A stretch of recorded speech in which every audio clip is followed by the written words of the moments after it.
नमस्कार दोस्तों, कैसे हो आप सब लोग। सबसे पहले तो ये बताइए, क्या आप डेली पढ़ रहे हो। मुझे पता है आप लाइफ में बहुत ज्यादा बिजी होंगे, घर वालों के काम भी आपको करने पड़ते होंगे, कई बार इमरजेंसी भी आ जाती है जिसकी वजह से पढ़ाई छूट जाती है। तो भाई इन एक्सक्यूजेस को साइड में रख दो और डेली पढ़ना शुरू कर दो। भले ही किसी इमरजेंसी के चलते किसी दिन आपको टाइम ना मिले, लेकिन जितना भी टाइम मिल रहा है, आधा घंटा, 1 घंटा, 15 मिनट, 20 मिनट, लेकिन डेली रेगुलर बेसिस पर पढ़ने की आदत डालो अगर आपको लाइफ में कुछ बड़ा फोड़ना है। कमेंट बॉक्स में अभी लिखिए आज आपने कितना घंटा पढ़ा। ठीक है, तो चलिए लेकर हाजिर हूं आपके सामने 75 दिन चैलेंज का 11वां दिन। आज ये 11वीं क्लास है और अब ये क्लास आपके बहुत ज्यादा काम आने वाली है, क्योंकि हमने 4 एग्जामों के लिए इस क्लास को चला रखा है, जिसमें से पहला एग्जाम हमारा कौन सा है, एसएससी एमटीएस, दूसरा सीएचएसएल की कल भर्ती आ चुकी है, ऑनलाइन फॉर्म भरे जा रहे हैं। 18 जुलाई तक आप ऑनलाइन फॉर्म भर पाओगे। 3131 वैकेंसी आ चुकी है। देखते हैं इस बार सीएचएसएल के अंदर जनरल अवेयरनेस के अंदर आप 25 में से 24 क्वेश्चन कैसे सही नहीं करके आते।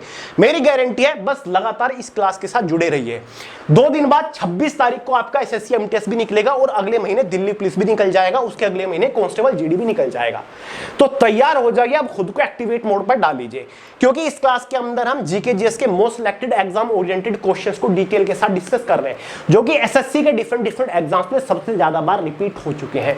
आज की इस क्लास का पीडीएफ भी आपको प्रोवाइड करा के जाऊंगा, चिंता मत करिए। चैनल के ऊपर नए हो अभी सब्सक्राइब करके बेल आइकन को प्रेस कर लीजिएगा। तो चलिए गाइस, आज की क्लास का फर्स्ट क्वेश्चन आपके साथ डिस्कस करने से पहले आपको छोटी सी जानकारी दे दूं। बहुत सारे लोग अब भी डाउट पूछ रहे हैं। देखिए, कंप्लीट भारत का इतिहास के most selected hand written notes आपको प्रोवाइड कर चुका हूं। ये भारत के पहले multi colour hand written notes हैं, जहां पर थ्योरी के साथ साथ आपको most selected topic wise fully solved easy explanation के साथ ऑब्जेक्टिव क्वेश्चंस भी मिल रहे हैं। ये हैंड रिटन नोट्स हर एक कॉम्पिटिटिव एग्जाम के लिए बहुत ज्यादा महत्वपूर्ण है। हिस्ट्री आपको कभी भी कहीं से पढ़ने की जरूरत नहीं पड़ेगी अगर आप इन हैंड रिटन नोट्स को अच्छे से प्रिपेयर कर लेते हो। मोबाइल फोन के अंदर डाउनलोड करके अभी से प्रिपरेशन करना शुरू करिए, लिंक वीडियो के नीचे डिस्क्रिप्शन बॉक्स में है। ठीक है, तो चलिए गाइस, आज की क्लास का पहला और सबसे महत्वपूर्ण क्वेश्चन आपके सामने स्क्रीन के ऊपर है, और ये सवाल एसएससी सीजीएल 2023 की परीक्षा में पूछा जा चुका है। अब ये मत कहिएगा कि भैया ये क्लास तो special SSC MTS, CHSL, constable GD, Delhi police के लिए है, सीजीएल का सवाल कहां से लेकर आ गए। यार, जब आप हाई लेवल की प्रैक्टिस करोगे, बड़े लेवल पर प्रैक्टिस करोगे, तभी तो छोटे लेवल के एग्जाम को इजीली क्रैक कर पाओगे। और भाई आज के टाइम पर सीएचएसएल, एमटीएस, दिल्ली पुलिस के पेपर को हल्के में मत लीजिएगा। बढ़िया लेवल का पेपर आने लग गया है, तो चुपचाप क्वेश्चन पढ़ लीजिए। तो भाई क्वेश्चन है हमारा, 1835 के अंग्रेजी शिक्षा अधिनियम का परिणाम खालिस्तान ये का है, का शिक्षा का माध्यम बनाना था।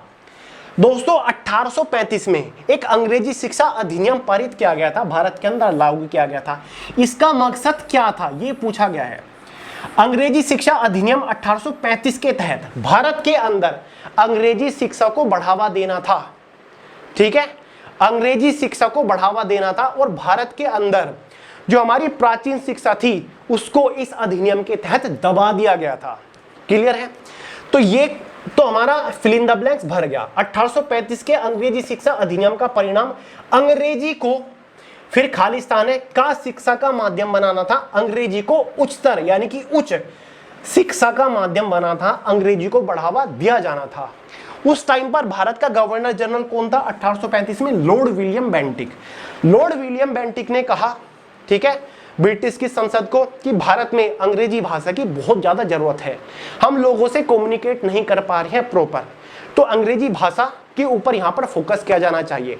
तो उसके बाद ब्रिटेन की संसद में इस अधिनियम को पारित किया जाता है और भारत के लिए एक अंग्रेजी शिक्षा का अधिनियम जारी किया जाता है, जिसके तहत कुछ वित्तीय बजट भी पारित किया जाता है कि भारत के अंदर जो विद्यालय है या फिर कॉलेज है, यूनिवर्सिटी है, उनके अंदर सुधार किया जाए और अंग्रेजी शिक्षा को बढ़ावा दिया जा सके। अंग्रेजी शिक्षा के ऊपर पूरा खर्च किया गया।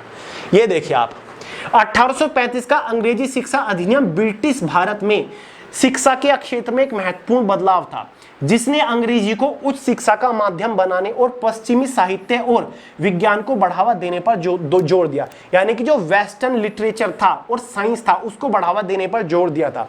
इस अधिनियम ने पारंपरिक भारतीय शिक्षा यानी कि प्राच्य शिक्षा, जो प्राचीन शिक्षा के लिए वित्तीय सहायता बंद कर दी थी और अंग्रेजी माध्यम से शिक्षा को बढ़ावा दिया था। 1835 का अधिनियम भारत में शिक्षा के इतिहास में एक महत्वपूर्ण मोड़ था। इसने अंग्रेजी शिक्षा को बढ़ावा दिया और भारतीय शिक्षा प्रणाली को नया आकार दिया। इस अधिनियम के कारण अंग्रेजी स्कूलों और कॉलेजों की स्थापना हुई और अंग्रेजी भाषा और साहित्य का प्रचार प्रसार हुआ। 1835 में भारत का गवर्नर जनरल कौन था? Lord William Bentinck. कौन था? Lord Williams Bentinck. Lord Williams Bentinck, ठीक है। ये उस टाइम पर 1828 में बंगाल का गवर्नर जनरल बना था, ठीक है। फिर 1834 तक बंगाल का गवर्नर जनरल था।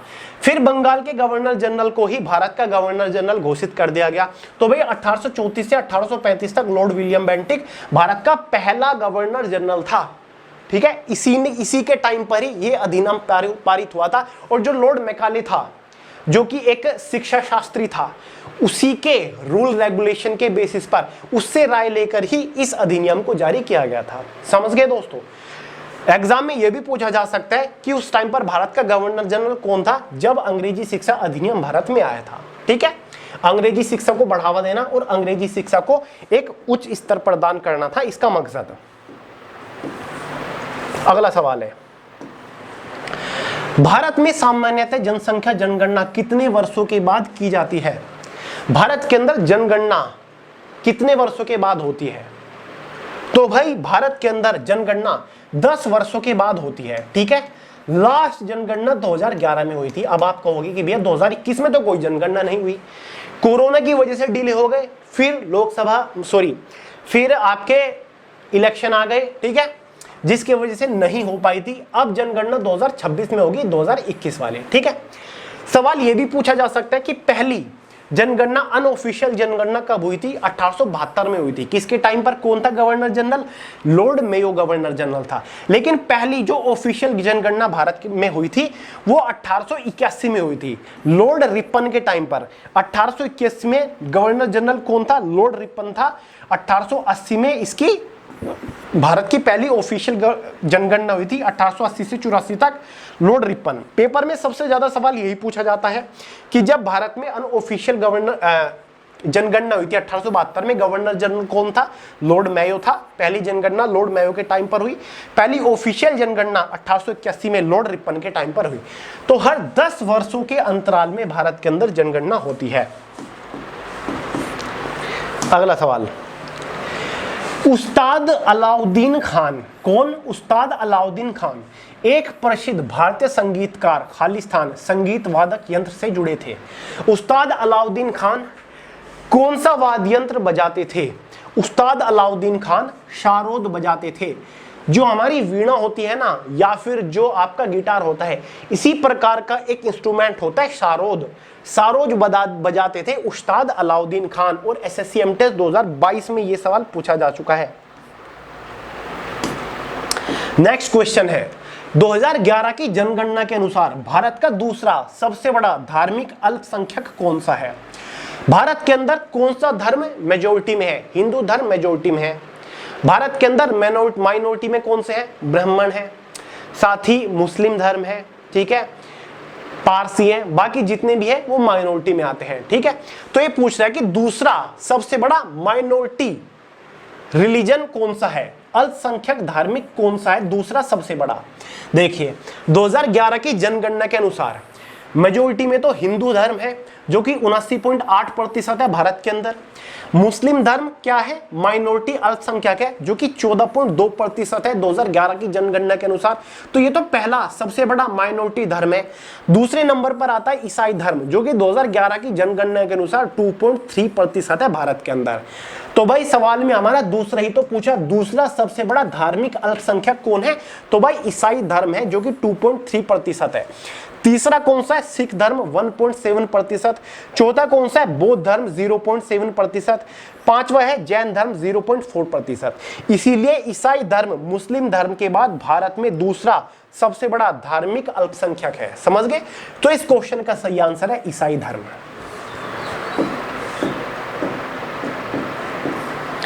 अगला सवाल है, भारतीय क्रिकेट कंट्रोल बोर्ड बीसीसीआई की स्थापना खालिस्तान में हुई। भारतीय क्रिकेट कंट्रोल बोर्ड जो कि दुनिया का सबसे बड़ा क्रिकेट बोर्ड है, ठीक है, सबसे सक्सेसफुल और जिसका सबसे बड़ा बजट है, जो कि सबसे ज्यादा रेवेन्यू क्रिएट करता है, वो है भारतीय क्रिकेट बोर्ड। ठीक है, इसकी स्थापना कब हुई थी, मैंने पूरी डेफिनेशन लिख रखी, इसका पूरा ब्यौरा लिख रखा है। सबसे पहले तो जो बीसीसीआई का हेडक्वार्टर्स है वो मुंबई के अंदर वानखेड़े स्टेडियम में है, क्लियर है। और ये दुनिया का वेल्थिएस्ट गवर्निंग बॉडी है क्रिकेट की, क्लियर है, जिसका रेवेन्यू 5300 करोड़ रुपए है, क्लियर है। बीसीसीआई का प्रेसिडेंट कौन है, रोजर बिन्नी है। कौन है, रोजर बिन्नी, ठीक है। इसके जो हेडक्वार्टर है मुंबई में। अब देखिए इसकी स्थापना कब हुई थी, क्या स्थापना, बीसीसीआई की जो स्थापना हुई थी एग्जैक्टली 4 दिसंबर 1928 को हुई थी। कब, 4 दिसंबर 1928। तो सवाल का यही तो आंसर हो गया, यही तो पूछा है कि बीसीसीआई की स्थापना कब हुई, 1928 में हुई। मैंने आपको डेट भी बता दी, 4 दिसंबर 1928 को हुई थी। अब बीसीसीआई पूछ रहा है तो डेफिनेटली आईसीसी भी पूछ सकता है, इंटरनेशनल क्रिकेट काउंसिल। तो भाई ICC was founded as the Imperial Cricket Conference in 1909। 1909 में आईसीसी की जो स्थापना हुई थी वो पहले इंपीरियल क्रिकेट कॉन्फ्रेंस के नाम पर हुई थी, ठीक है। उसके बाद इसका नाम बदला गया, जो कि 1965 में नाम बदलकर इसका हो गया इंटरनेशनल क्रिकेट कॉन्फ्रेंस। उसके बाद 1987 में इंटरनेशनल क्रिकेट काउंसिल इसका फाइनली नाम हुआ। हेडक्वार्टर इसका यूनाइटेड अरब अमीरात दुबई के अंदर है। 15 जून 1909 में एग्जैक्ट, आईसीसी का नोट करिए, 15 जून 1909 में एग्जैक्टली इसकी स्थापना हुई थी। किस नाम से, इंपीरियल क्रिकेट कॉन्फ्रेंस के नाम से, समझ गए। अगला सवाल है, देवेंद्रनाथ टैगोर द्वारा तत्वबोधिनी सभा की स्थापना कब की गई। सबसे पहले समझते हैं तत्वबोधिनी सभा क्या थी। ये एक सभा थी, एक समाज था, एक आंदोलन था, जो कि धर्म सुधार आंदोलन था, समाज सुधार आंदोलन था, स्पेशली हिंदू धर्म सुधार आंदोलन था, क्लियर है। जिसका उद्देश्य था हिंदू धर्म में तर्कसंगत और मानवतावादी विचारों को बढ़ावा देना, उपनिषदों और वेदांतों के सिद्धांतों का प्रचार प्रसार करना था, ठीक है। अब 1828 में, कब, 1828 में राजा राम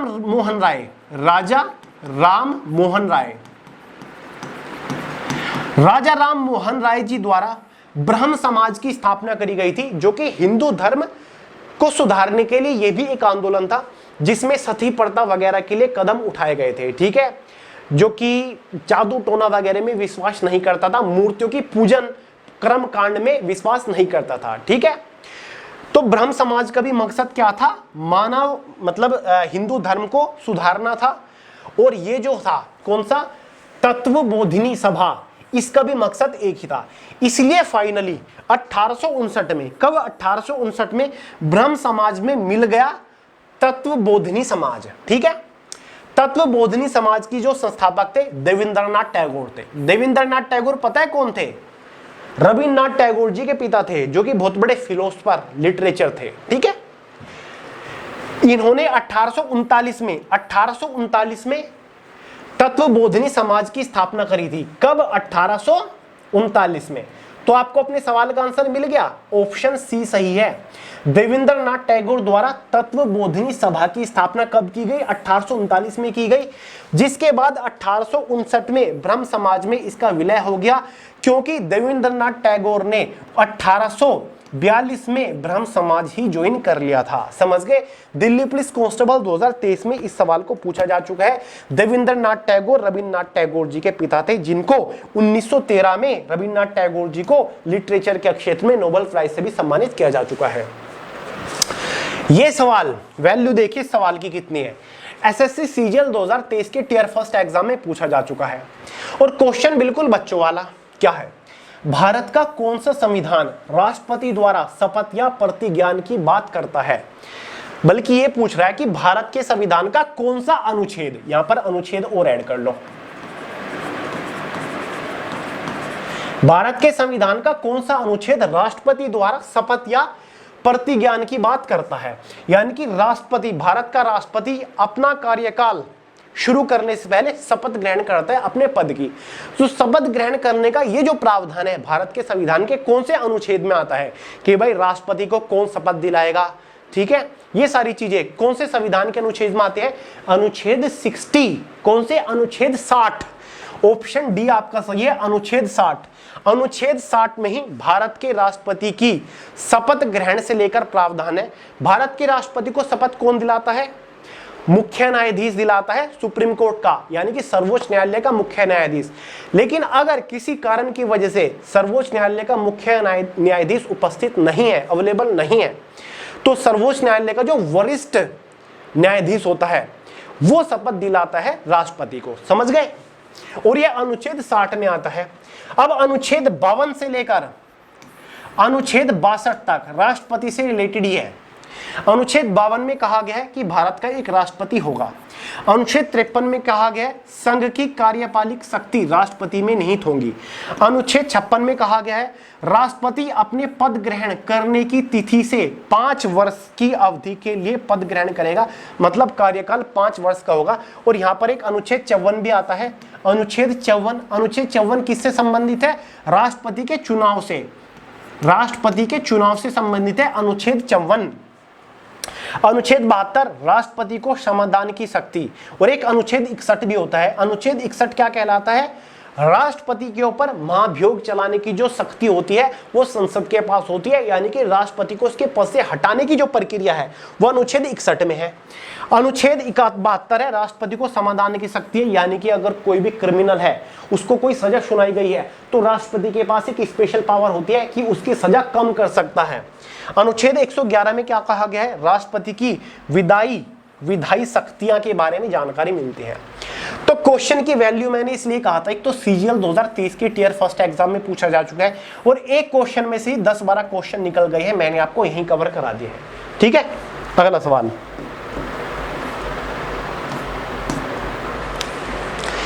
निम्नलिखित में से किस पाल वंश के शासनकाल के दौरान हेनसोंग ने पल्लव राजधानी कांची का दौरा किया? हेनसोंग जो कि एक चीनी यात्री था, जो कि भारत की यात्रा पर आया था, जो कि हर्षवर्धन के बारे में आपको पता होगा। वर्धन साम्राज्य का एक सबसे प्रसिद्ध शासक था, जिसका कार्यकाल 606 ईस्वी से लेकर 647 ईस्वी तक रहा था। ठीक है, हर्षवर्धन के शासन काल में ही आया था, हर्षवर्धन के राज्य में आया था हेनसोंग। तो इसने पूरे भारत का एक तरीके से निरीक्षण किया था, पूरे भारत में घूमा था। तो उत्तर में तो कौन बैठा था? हर्षवर्धन। ठीक है, उत्तर में बैठा था कन्नौज में। अब साउथ में यानी कि नीचे दक्षिणी भारत में भी इसने दौरा किया था। क्वेश्चन में यही पूछा जा रहा है, पल्लव साम्राज्य जो था ये दक्षिणी भारत के एक प्रसिद्ध साम्राज्य था। तो भाई पल्लव साम्राज्य के कौन से राजा के टाइम पर हेनसोंग ने जो कांची राजधानी इनकी थी पल्लव राजवंश की तमिलनाडु के अंदर, उसका दौरा किया था? तो भाई उस टाइम पर जो शासक था वो नरसिंह वर्मन फर्स्ट था, जो कि पल्लव साम्राज्य के काफी शक्तिशाली शासक था। नरसिंह वर्मन प्रथम के टाइम पर ही हेनसोंग चीन यात्री ने कांची जो राजधानी थी उसका दौरा किया था। ये देखिए, हेनसोंग एक प्रसिद्ध चीनी बौद्ध भिक्षु और यात्री था, जिसने 7वीं शताब्दी में भारत का दौरा किया था। इस दौरान उन्होंने पल्लव राजवंश की राजधानी कांचीपुरम का भी दौरा किया, जो उस समय नरसिंह वर्मन प्रथम के शासनकाल में था। हेनसोंग के यात्रा वृत्तांता सीयू की इसकी किताब है, उसमें जानकारी मिलती है। उन्होंने कांचीपुरम में पल्लव साम्राज्य और वहां के लोगों के बारे में विस्तृत जानकारी दी है। अब सवाल उठता है कि ये जो पल्लव साम्राज्य था इसका संस्थापक कौन था, फाउंडर कौन था? पल्लव वंश का जो संस्थापक था सिंह विष्णु था, जिन्हें बहुत ही कुशल और शक्तिशाली विजेता और शासक कहा जाता था। सिंह विष्णु की मृत्यु के बाद उनके पुत्र, जिसका नाम था महेंद्र वर्मन, ने उसका उत्तराधिकारी बनकर लगभग 571 से 630 तक शासन किया। पल्लव साम्राज्य का जो टोटल टाइम पीरियड था वो कितना था? 275 एडी में गद्दी पर बैठे थे, शुरुआत हुई थी सिंह विष्णु ने, और 897 एडी तक पल्लव साम्राज्य अस्तित्व में रहा था। क्लियर है डाउट? तो भाई किसके शासन काल में आया था हेनसोंग? नरसिंह वर्मन प्रथम के टाइम पर, जो कि पल्लव शासन साम्राज्य का राजा था। दिल्ली पुलिस कांस्टेबल 2023 का ये सवाल है। नवरेह चंद्र नव वर्ष है। नवरेह चंद्र नववर्ष है जो निम्नलिखित में से किस राज्य या फिर केंद्र शासित प्रदेश में मनाया जाता है? नववर्ष नवरेह चंद्र एक त्योहार है जो कि नव वर्ष के उपलक्ष्य में मनाया जाता है। कौन से राज्य या फिर केंद्र शासित प्रदेश के लोग इसको मनाते हैं? तो भाई ये जम्मू कश्मीर में मनाया जाता है, जम्मू कश्मीर में मनाया जाता है। जम्मू कश्मीर के कुछ प्रसिद्ध फेस्टिवल है, जैसे कि एक ट्यूलिप फेस्टिवल है, एक हेमिस फेस्टिवल है, एक सिंधु दर्शन फेस्टिवल है और एक ये 4 फेस्टिवल है जम्मू कश्मीर के। ऑप्शन में मणिपुर भी है। मणिपुर का एक प्रसिद्ध फेस्टिवल कौन सा है? याओशांग। कौन सा है? याओशांग। असम राज्य का एक प्रसिद्ध फेस्टिवल कौन सा है? भागोली बिहू या फिर बोहाग बिहू। सिक्किम राज्य के एक प्रसिद्ध त्योहार कौन सा है? लोसार। सबसे महत्वपूर्ण है, ऑप्शन में सिक्किम है, ठीक है, जिसकी राजधानी गैंगटोक है। तो सिक्किम राज्य के एक प्रसिद्ध त्योहार कौन सा है? लोसार त्योहार है। समझ गए दोस्तों? अगला सवाल है, 18वीं शताब्दी की शुरुआत में राजपूत शासक सवाई राजा जयसिंह ने अपनी नई राजधानी खालिस्तान स्थापित की। सवाई राजा जयसिंह पता है कौन था? राजस्थान के बारे में जानते हो? राजस्थान जिसकी राजधानी क्या है? जयपुर। जयपुर का संस्थापक था सवाई राजा जयसिंह। जयपुर की स्थापना करी थी सवाई राजा जयसिंह। जयपुर के बीच में इनकी मूर्ति भी बनी हुई है। तो 18वीं शताब्दी की शुरुआत में राजपूत शासक सवाई राजा जयसिंह ने अपनी नई राजधानी जयपुर को ही स्थापित किया था। जयपुर को ही स्थापित किया था। ये देखिए डेफिनेशन। सवाई राजा जयसिंह द्वितीय 3 नवंबर 1688 में जन्म हुआ था। 21 सितंबर 1743 में इनका मृत्यु हुई थी। आमेर राज्य के 30वें कछवाहा राजपूत शासक थे, जिन्होंने बाद में जयपुर के किलेबंद शहर की स्थापना की और इसे अपनी राजधानी बनाई। समझ गए? सवाई राजा जयसिंह महत्वपूर्ण है। अगला सवाल है, रोजर फेडरर खालिस्तान के एक प्रसिद्ध खिलाड़ी है। खेल यहां पर आ जाएगा। रोजर फेडरर खालिस्तान किस खेल के एक प्रसिद्ध खिलाड़ी है? 4 ऑप्शन आपके सामने है। ये एक इतने प्रसिद्ध खिलाड़ी हैं, लगातार 10 बार रैंक फर्स्ट के खिलाड़ी रहे हैं। तो भैया लोन टेनिस के सबसे प्रसिद्ध खिलाड़ी हैं दुनिया के। एक स्विस खिलाड़ी है, स्विट्जरलैंड के ये हैं। तो सही आंसर कौन सा? Option C, lawn tennis. इन्होंने 20 ग्रैंड स्लैम एकल खिताब जीते हैं, जिसमें 8 विंबलडन खिताब है। विंबलडन जो कि लोन टेनिस की एक ट्रॉफी है। 6 ऑस्ट्रेलियन ओपन है, 5 यूएस ओपन और एक फ्रेंच ओपन खिताब शामिल है। तो भाई रोजर फेडरर लोन टेनिस के एक बहुत ही प्रसिद्ध खिलाड़ी हैं, रह चुके हैं फॉर्मर, अब तो इन्होंने संन्यास ले लिया है। एसएससी सीजीएल 2020 में पूछा जा चुका सवाल, भारत में गरीबी रेखा के आंकलन से कौन सा संगठन संबंधित है? भारत में गरीबी रेखा को जब कैलकुलेट किया जाता है तो भाई कौन सा विभाग या फिर कौन सा संगठन का काम होता है भारत के अंदर गरीबी रेखा को लेकर सर्वे करने का? ठीक है, ये तो आप जानते होंगे। नीति आयोग इसकी रिपोर्ट जारी करता है कि भारत की गरीबी रेखा कितनी है, ठीक है, किस इलाके में क्या है। लेकिन नीति आयोग के अंडर, नीति आयोग की आज्ञा पर ही एक संगठन काम करता है सर्वे करने का। उस संगठन का नाम है राष्ट्रीय नमूना सर्वेक्षण संगठन, मतलब नेशनल सैंपल सर्वे ऑर्गेनाइजेशन। ये देखिए, राष्ट्रीय नमूना सर्वेक्षण संगठन यानी कि NSSO भारत में गरीबी रेखा के आंकलन के लिए सर्वेक्षण और डेटा एकत्रित करने का काम करता है। यह संगठन सांख्यिकी और कार्यक्रम कार्यान्वयन मंत्रालय MOSPI के तहत काम करता है। नीति आयोग गरीबी रेखा के आंकलन के लिए NSSO द्वारा एकत्रित किए गए आंकड़ों का उपयोग करता है। समझ गए?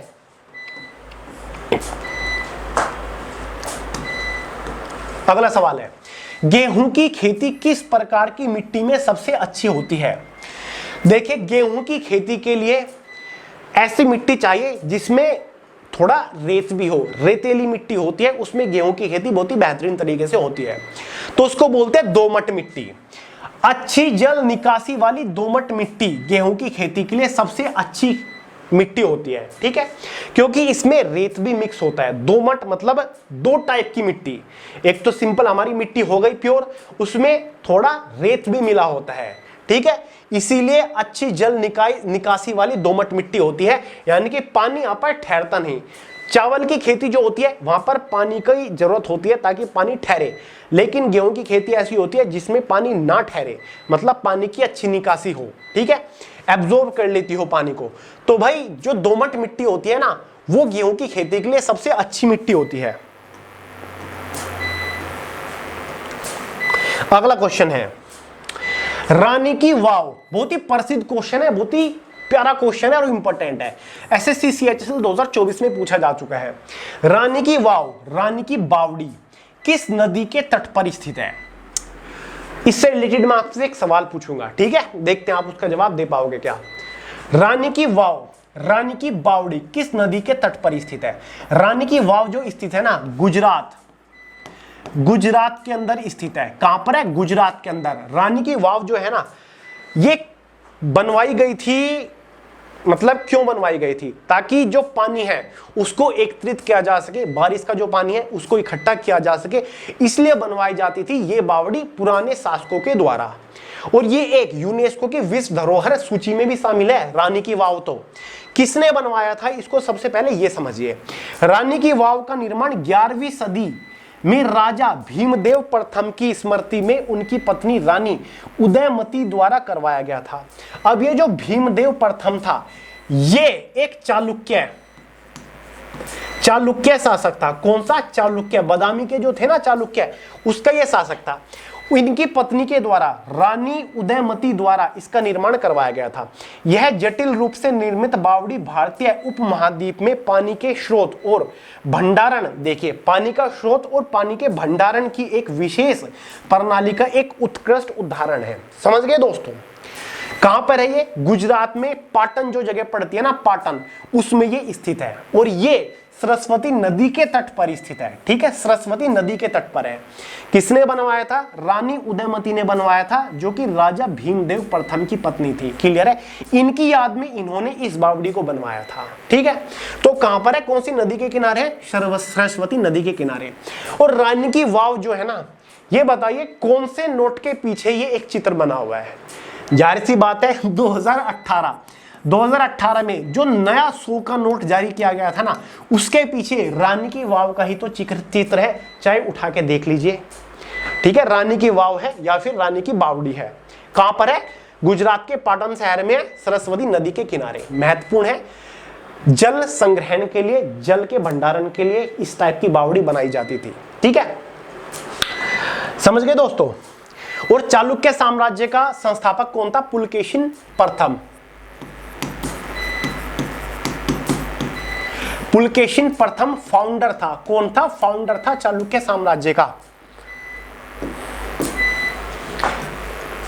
अगला सवाल, भारतीय संविधान की अनुसूची 8 के अनुसार भारत में कितनी आधिकारिक भाषाएं हैं? भारत के संविधान में टोटल 12 अनुसूचियां हैं। जब भारत का संविधान बना था केवल 8 अनुसूचियां थी। इंग्लिश में स्केड्यूल टू द कॉन्स्टिट्यूशन इनको बोला जाता है। 8वीं अनुसूची में कुछ भाषाओं के बारे में जानकारी मिलती है कि ये भारत के अंदर इस्तेमाल होने वाली आधिकारिक भाषाएं हैं। तो 8वीं अनुसूची में टोटल कितनी भाषाएं हैं?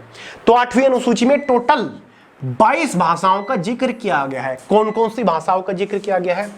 जिसमें से एक तो हमारी है आसमी, ठीक है, एक बंगाली है, बोडो है, डोगरी, गुजराती, हिंदी, कश्मीरी, कन्नड़ा, कोंकणी, मिथिली, मलयालम, मणिपुरी, मराठी, नेपाली, उड़िया, पंजाबी, संस्कृत, संथली, सिंधी, तमिल, तेलुगु और उर्दू। इन 22 भाषाओं का वर्णन है अनुसूची 8 में, ठीक है। और पहले केवल 14 भाषाओं का वर्णन था, फिर भारत के संविधान में संशोधन होते गए, अब टोटल 22 भाषाएं हैं। जब भारत का संविधान बना था उस टाइम पर केवल 8 ही अनुसूचियां थी। उसके बाद 9वीं अनुसूची जोड़ी गई, फिर 10वीं, फिर 11वीं। सवाल यह भी बन जाता है कि भारत के संविधान में कौन से संशोधन द्वारा 9वीं अनुसूची जोड़ी गई? तो भाई भारत के संविधान में जो पहला संशोधन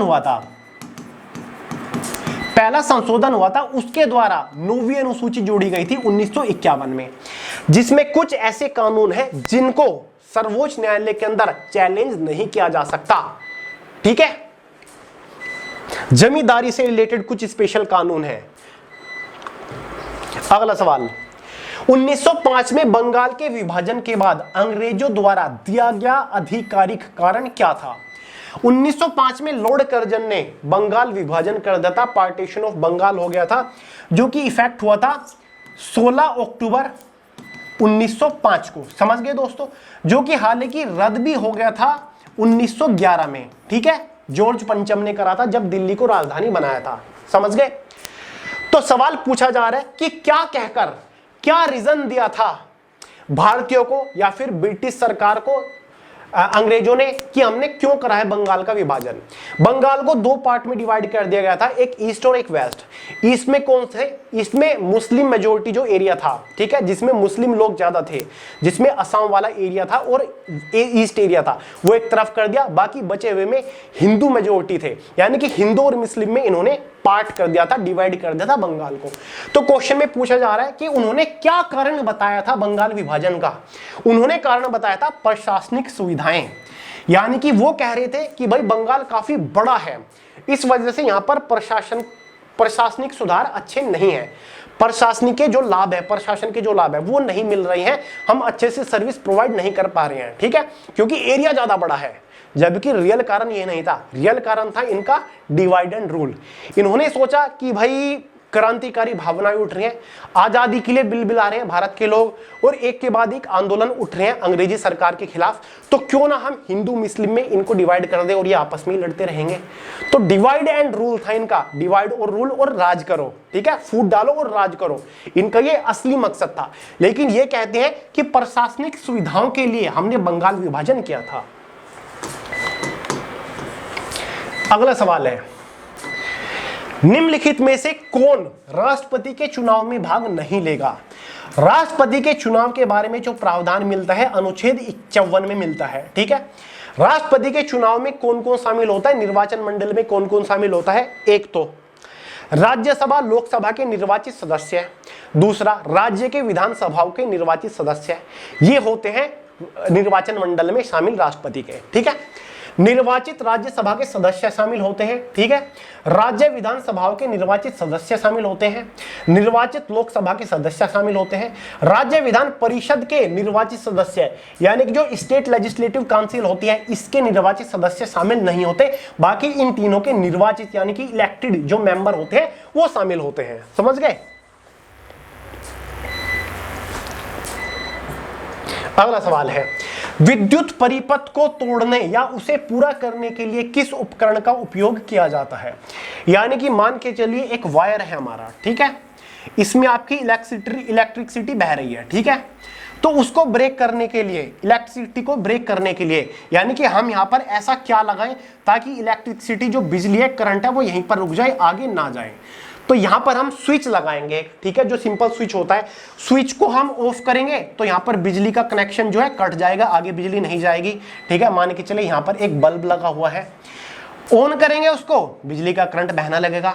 तो भाई विद्युत धारा को काटने के लिए हम एक स्विच का ही तो प्रयोग करेंगे। तो इस क्वेश्चन का सही आंसर है option C, simple switch. Basic सा सवाल है, एसएससी एमटीएस 2022 में पूछा गया है। अगला सवाल है, अंडमान द्वीप समूह और निकोबार द्वीप समूह को एक जल निकाय द्वारा अलग किया जाता है, जिसे क्या कहा जाता है?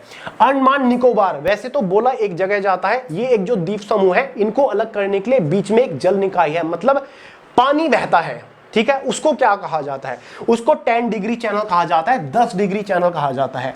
यह चैनल 150 किलोमीटर चौड़ा है। कितना? 150 किलोमीटर चौड़ा है, 10 डिग्री उत्तरी अक्षांश पर स्थित है, इसीलिए इसको 10 डिग्री चैनल बोला जाता है।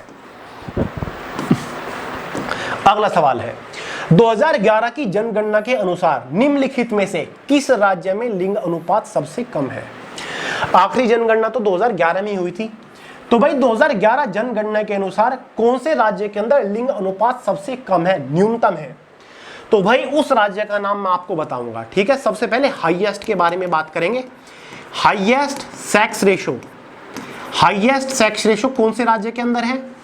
वो है भाई केरला, जिसका सेक्स रेशो है 2011 की जनगणना के अनुसार 1084। यहां पर पूछ रहे हैं